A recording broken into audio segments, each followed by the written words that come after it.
បាទបងប្អូនខាងក្រោយនេះគឺជាសាលារៀនបញ្ញាជនកម្ពុជាសាខាខេត្តកំពង់ធំបាទថ្ងៃនេះគឺជាថ្ងៃអាទិត្យអញ្ចឹងអត់មានសិស្សរៀនទេហើយក៏អត់មានលោកគ្រូអ្នកគ្រូមកធ្វើការដែរបងប្អូនណាចង់ស្គាល់សាលារៀនបញ្ញាជនកម្ពុជាសាខាខេត្តកំពង់ធំគឺនៅក្រុងស្ទឹងសែនបាទចុះពីស្ពាននោះបាទស្ពានថ្មស្ពានស្ទឹងសែនស្ពានខេត្តហ្នឹងគឺយើងបើមកពីសៀមរាប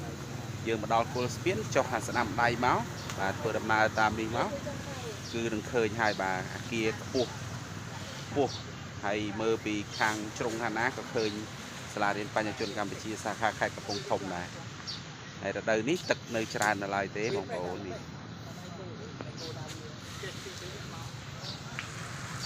បាទទឹកព្រៀបតែម្ដង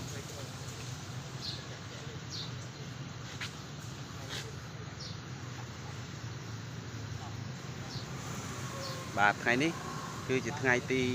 16ខែវិច្ឆិកាឆ្នាំ2025បាទសាលារៀនបញ្ញាជនកម្ពុជាសាខាខេត្តកំពង់ធំក្រុងស្ទឹងសែនបងប្អូន